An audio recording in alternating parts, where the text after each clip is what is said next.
வணம்நிலையிலே கடவுளூர் TV நேயர்களுக்கு லட்சுமி அன்பு வணக்கங்கள். இப்போ நம்ம பார்க்க போகிறது வார ராசி பலன் 26ஆம் தேதியிலேருந்து 1ஆம் தேதி வரை அப்படி இருக்க போதான்னு பார்க்க போகிறோம். ஸோ எப்போதுமே சொல்கிறது தாங்க, லக்னத்துக்கு பாருங்கள், ராசிக்கு பாருங்கள், லக்னத்துக்கு பார்க்க ரொம்ப பர்ஃபெக்டாக இருக்கும். மகர லக்னம் விருச்சிக ராசினா நீங்கள் விருச்சிக ராசிக்கான பலன்களை பார்க்கும்போது அதை விட மகர ராசிக்கான பலன்களை பார்க்கும்போது ரொம்ப பர்ஃபெக்டாக இருக்கும்.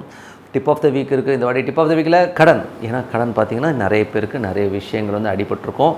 கடன் பிரச்சனையிலேருந்து எப்படி தீர்வு, அது ஏன் வருதுங்கிறதெல்லாம் சொல்லியிருக்கோம், பரிகாரங்களையும் சொல்லியிருக்கோம். கண்டிப்பாக அப்ளை பண்ணி பாருங்க, ரொம்ப சூப்பராக இருக்கும். விருச்சிக ராசி. ஸோ விருச்சிக ராசிக்கு வந்து பார்த்திங்கன்னா உங்களது ராசி அதிபதி செவ்வாய் வந்து பார்த்தோம்னா உங்களுக்கு வந்து 9ல் இருக்கிற பாதகஸ்தானத்தில் வந்து நீச்சமாக புதனுடைய சாதத்தில் போகும்போது கணவன் மனைவிக்கு நடுவில் தேவையில்லாத ஒரு நபர்கள், ஒரு பிரயாணம் சம்மந்தமான விஷயங்கள், அப்பானாலேயோ ஒரு மாதிரி சின்ன சின்ன மனஸ்தாபங்கள் வரதுக்கான வாய்ப்பு இருந்தால் கொஞ்சம் கவனமாக இருந்தது ரொம்ப ரொம்ப நல்லது. ஸோ அதில் வந்து என்னடா அது இப்படி இருக்குதுங்கிற மாதிரி ஃபீலை கண்டிப்பாக ஏற்படுத்தும். ஸோ கொஞ்சம் கவனமாக இருந்துக்குங்க.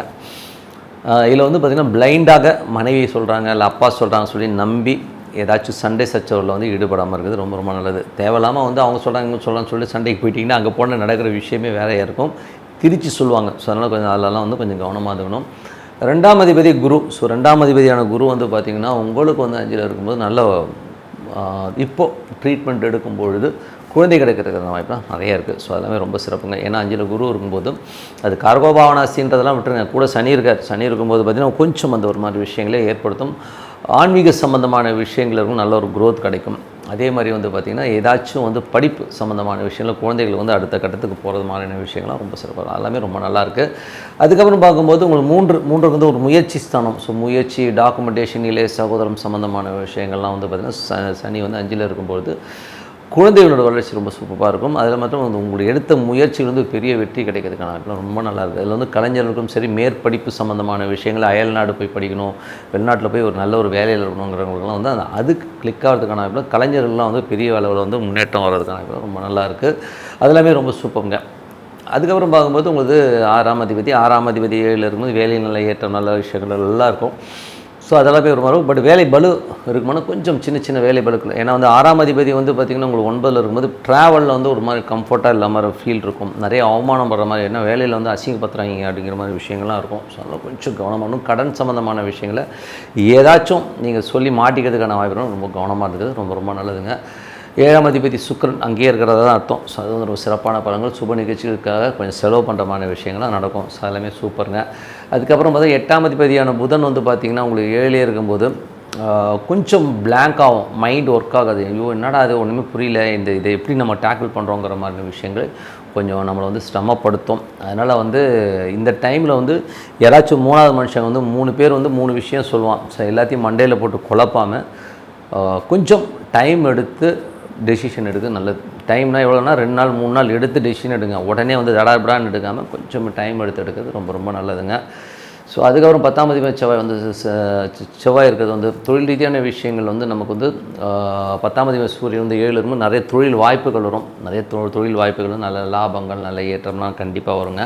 9ஆம் அதிபதி செவ்வாய் வந்து நீச்சமாக இருக்கனால அப்பா உறவுகளால் வந்து நம்மளோட டென்ஷனோ ஸ்ட்ரெஸ்ஸோ வரும். வெளிநாட்டில் இருக்கவங்களுக்கு வந்து பார்த்திங்கன்னா ஒரு மன உளைச்சல் வர்றதுக்கான நிறைய இருக்குது, கொஞ்சம் கவனமாக பார்த்துக்குங்க. அதுக்கப்புறம் 11ஆம் அதிபதி புதன் வந்து பார்த்திங்கன்னா உங்களுக்கு 7ல் இருக்கும்போது கொஞ்சம் கவனமாக இருக்கணும். கணவன் மனைவி உறவில் வந்து பார்த்திங்கன்னா சின்ன சின்ன அவமானங்களோ சின்ன சின்ன ஸ்ட்ரெஸ்ஸோ வரதுக்கான வாய்ப்பாக இருக்கும். கொஞ்சம் தர்க்கங்கள்லாம் கம்மி பண்ணிங்க. அவங்க வந்து உங்களுடைய கணவன் மனைவி விஷயத்தை வந்து வெளியால் யாருமே வந்து இன்டர்ஃபியர் பண்ணாமல் உங்களுக்குள்ளே தீர்த்துக்கிறது நல்லது. ஏன்னா இப்போ அந்த பிரச்சனைகள் ஏதாச்சும் இருந்ததுன்னா இப்போ பேசாமல் இருக்கிறது தான் ரொம்ப சூப்பர்னு சொல்வேன். ஸோ மற்றபடி என்னங்க, எது ப்ளஸ் மைனஸுங்க நோட் பண்ணுங்கள். இந்த வாரம் வந்து உங்களுக்கு மேஜராக நீங்கள் எதில் கவனம் செலுத்தணும்னா எந்த மாதிரி விஷயங்கள் வந்து உஷாராக இருக்கணும்னா மேஜராக வந்து உங்களுக்கு வேலை விஷயத்தில் வந்து ரொம்ப கவனமாக இருக்கும். கடன் சம்மந்தமான விஷயங்கள் வந்து ரொம்ப ரொம்ப உஷாராக இருக்கிறது ரொம்ப ரொம்ப அவசியங்க. இப்போ பார்க்க போது tip of the week. So tip of the வீக்கில் இப்போ நம்ம பார்க்க போகிறது கடன் தீர இன்ன வழி. ஸோ அதை தான் வந்து டிப் ஆஃப் த வீக்கில் மேஜரான விஷயம், கடன்கள். ஸோ கடன்கள் வந்து எப்படிலாம் வரும் அப்படின்னும் போது யாருடைய ஜாதகத்தில் கடன் அதிகமாக இருக்கும்னா குரு கேது தொடர்பு. ஒன்று குரு கேது நட்சத்திரத்தில் வருது, குருவும் கேதுவும் ஒன்றா வருது. ஸோ இந்த மாதிரி விஷயங்கள் இருக்கவங்க, ஸோ இவங்களுக்கு வந்து ஒன்று கடன் வரும், இல்லைன்னா புத்திர தோஷங்களையும் புத்திரத்தினால் ஒரு டென்ஷனையும் உருவாக்கும். சில பேர் குழந்தை இருக்காது, ட்ரீட்மெண்ட்டில் தான் குழந்தை போகும், அந்த மாதிரி விஷயங்கள். அதுமாதிரி குரு கேது இருக்கவங்களுக்கு கடன்கள் அதிகமாகிடும். ஏதோ ஒரு விஷயம் ஆரம்பிக்க போய் ஒரு பெரிய கடனை கொண்டு வந்து விட்டுருன்றது தான் மேஜரான விஷயம். அது மாதிரி இல்லைன்னா ஒரு வழக்குகள்னால ஒரு தலைவலிக்கும். ஸோ இந்த 3 விஷயத்தில் தான் வந்து மேஜராக பாதிக்கப்படும். ஸோ இந்த மாதிரி இருக்கும்போது கடன் தீரணும்னா என்ன பண்ணணும், இந்த மாதிரி வழக்குகள், இந்த மாதிரி டென்ஷன் வந்து வெளியில் வரணும், ஒரு கிளாரிட்டி வரணும்னா குரு கேது இருக்கவங்க பௌர்ணமி சித்தர் வழிபாடுகள் கண்டிப்பாக. அந்த சமாதிகள் போய் உட்காந்து பாருங்கள். நீங்கள் ஒரு முறை பார்த்தா உங்களுக்கு புரியாது. நீங்கள் கண்டினியூவாக போயிட்டு இருக்கும்போது உங்கள் லைஃப்பில் வந்து எவ்வளோ சேஞ்ச் வருங்கிறத நீங்கள் பார்க்கலாம். இது வந்து எனக்கு கண்கூடாக ஒருத்தர் வந்து ரொம்ப கஷ்டத்தில் இருந்தவர் அங்கே போய் படுத்தே தூங்கிடுவார். அந்த காலகட்டத்தில் தூங்க விட்டாங்க, இப்போ தூங்க விடுறதில்ல.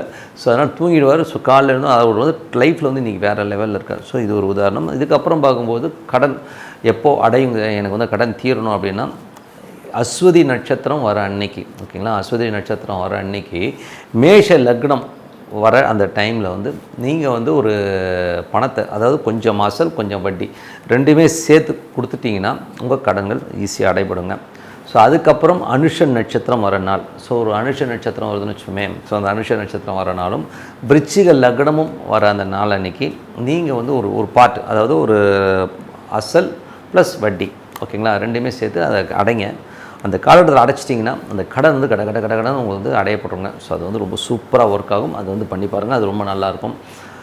அதுக்கப்புறம் பார்க்கும்போது செவ்வாய்க்கிழமை செவ்வாய் ஓரையில் வந்து ஒரு கடன், அதாவது ஒரு அசல் ப்ளஸ் வட்டி ரெண்டுமே சேர்த்து கட்டிட்டிங்கன்னா அந்த கடன் அடைபடுங்க. ஸோ இதில் வந்து பார்த்திங்கன்னா டாப் 3 ரொம்ப சூப்பராக வேலை செய்யும். குரு கேதுவாக இருக்கட்டும். குரு கேதுனா ஒரு பிறவியில் வர இந்த கர்மா வந்து அழிகிறது.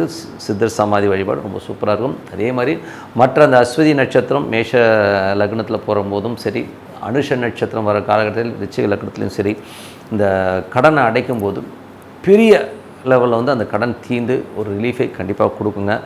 அது மட்டும் இல்லாமல் செவ்வாய் கிழமைகளில் வர செவ்வாய் ஓரையில் வந்து நீங்கள் ஒரு கடன் அடைச்சினா அதுவும் வந்து கிளியர் ஆகுங்க. இது கண்டிப்பாக அப்ளை பண்ண பாருங்கள். 100% சூப்பராக ஒர்க் ஆகும். நீங்கள் அப்ளை பண்ணிட்டு இப்போ சொல்லுங்கள், சூப்பராக இருக்கும். சார் உங்களது விடைபெறுவது உங்கள் லக்ஷ்மி நாராயணன். ஸோ நன்றி, வணக்கம். கடவுள் அருள் டிவியை பார்த்தமைக்க நன்றிகள். மேலும் இது போன்ற தகவல்களை தெரிந்து கொள்ள கடவுள் அருள் டிவியை சப்ஸ்கிரைப் செய்யுங்கள். மறக்காமல் பெல் ஐக்கானை கிளிக் செய்யுங்கள்.